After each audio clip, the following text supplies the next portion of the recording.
All right. So what we're going to take a look at today is some scale stuff on the fretboard, but there's more here than meets the eye. Um, there's a lot to learn on the guitar. I mean, it's a lifetime of learning, and it's a wonderful thing.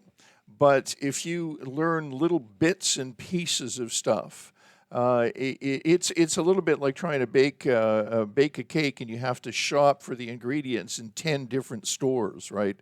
And then by the time you get all the ingredients together, you don't have a clue what's it's like a week later, and you still don't have a cake. There's my analogy for the day. The the thing with learning guitar is there's too much to learn to not work in integrated systems of learning. And so today we're going to look at an integrated learning system that every guitar player has to know, and also it's there will be language here that every guitar player and every musician has to know, because that's the way they communicate. So what we're going to do today is simple stuff. You probably already, if I say C major scale or Ionian mode, you'll probably know, well, I already know that, right? You might say, I already know that. But I'm going to cover it anyway, because I'm going to cover it in a way that you may not have ever done before, all right? So we're going to start with a basic C major scale. Here's position one. We call this position one because my first finger is on the first fret. Simple as that. That's not my language. That's a language that's been developed over 200 years ago, okay? So position one is where my first finger is. It's my position finger, index finger. Okay, I'm in first position. You can also call it open position because I use open strings. C major scale.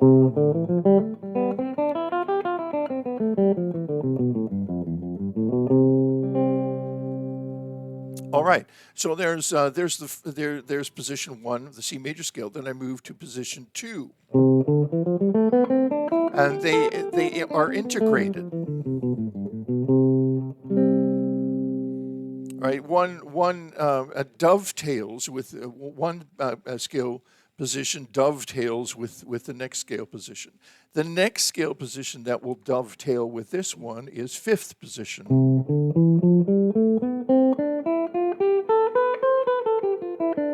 I don't know if you know this or not, but I have to at least show you the way I'm thinking about this and conceptualizing the fretboard. The next position is position 7, again with a C root.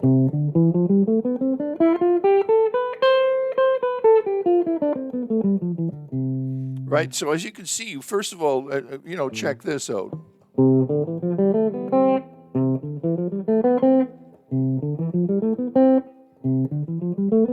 As you can see, that's something that makes the guitar quite almost unique, in that you can play exactly the same pitches in different regions of the fretboard, and it's also what can make it a little bit confusing. So anyway, so there's seventh position of the C major scale, right?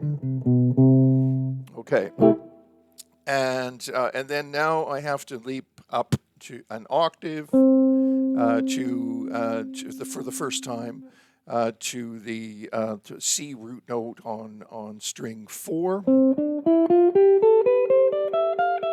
Position 10, shift to position 9,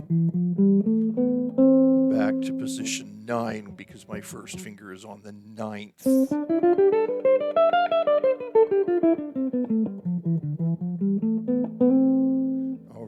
Now, so that gives us how many? We started with 1 in this position, 2 in second position, third one, fourth one in seventh position, and fifth one in in this ninth position and changes to 10th position as you're playing it. And then that's it. So now you're going to end up with a repeat of the first position, an octave higher. Same pattern, if you will, right? Because all we're doing is we just moved an octave higher. So I'm going to have the same pattern that I had down here, I'm going to have up here at the 12th fret. Okay, so the scale forms, all scale forms, will translate to being in 5 different regions of the fretboard, right? 5 different regions, and I suggest that when you take these C major scales, you with each one, what you do is have a 1, 4, and 5 chord that you relate to each one of the positions. So 1, 4, 5 in open or first position. All right. Now, there are different ways to play the chords. I mean, we can.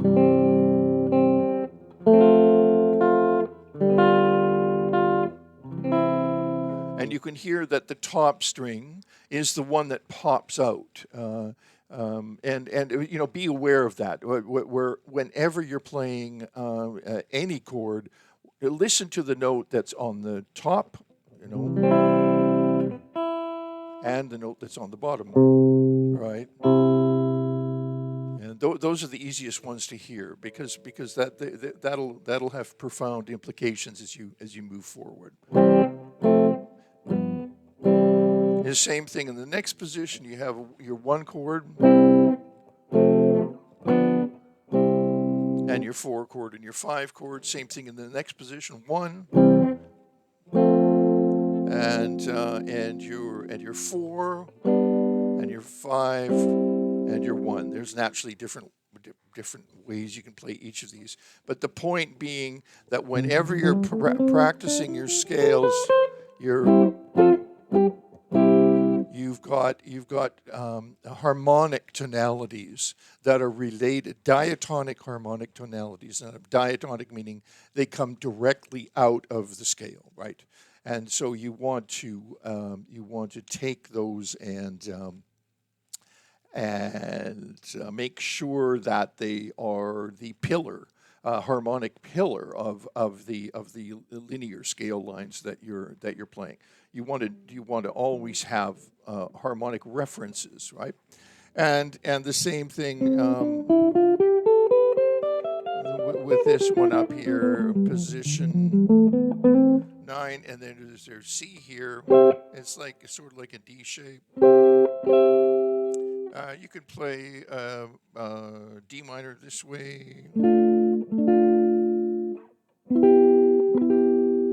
and sorry, we're in a major key. Sorry,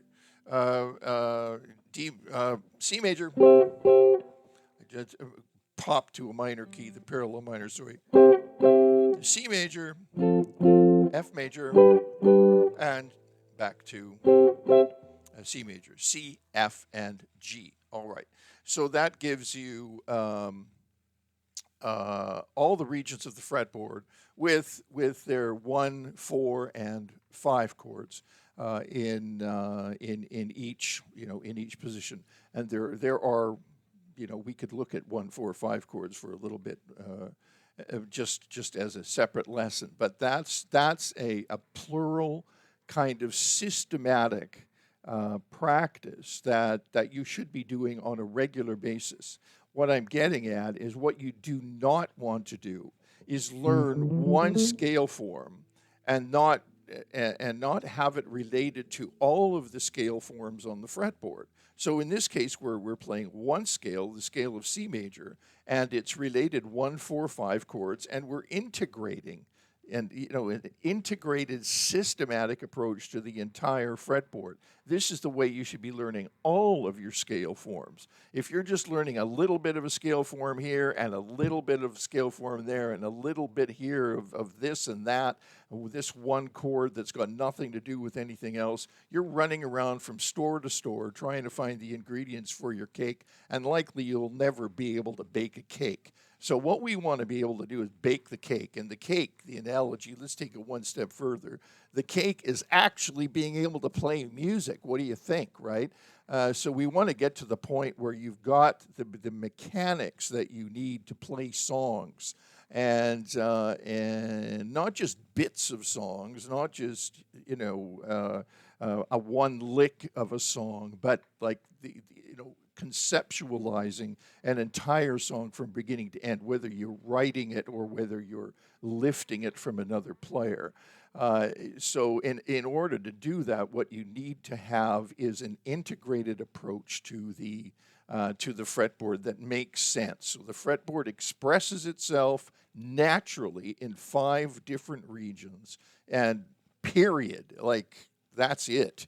And those regions are laid out across the fretboard, nice and neatly and naturally. They fall underneath your fingers because that's the way the guitar is designed. It just happens that way. So learn that way and save yourself thousands of hours of fiddling about, trying to learn a bit of this and a bit of that, and rather than do that, work from an integrated system. Now, this system here that I showed you today has been called the caged system, which is we have the C chord here. It's like an A shape here. It's like a G shape here, like an E shape here, and like a D shape here. But the trick is that's really just about fretboard mechanics. It's the way the fretboard lays itself out, and underneath each one of those chord forms, you're going to have an underlying scale template that those chords are expressed out of, right? Okay, so if this made any sense to you, that would be really good, because it's going to make if you haven't learned this already, and if you haven't gone there, you're going to have to go there. And I would suggest, taking the time to learn your fretboard in this way, in an integrated system, and then practice that way as well. Practice in an integrated system across the entire fretboard with harmonic references that are diatonic, that also are expressed out of the scales that you're playing. This is going to be exactly the same in every scale, in every key. Doesn't matter what you're playing. So if you're only playing 3 scales across the fretboard, that means there's 2 positions that you don't know yet. So you got to learn them. And if you've only got 1, that means you've got to learn at least another 4. And you've got to get to the point where you can play the scales across the fretboard right up to the 12th fret, and then you can start repeating those exact forms on the baby neck up here, right? Okay, I hope that made sense. If it did, click like and subscribe if you want more stuff like this. We're very interested to know what you'd like to see, what you'd like to hear, what you'd like to learn, and fill us in that respect. It means a lot to us to know what you're thinking. So down below, you know the deal. So that's integrated learning systems with a C major scale in 5 positions.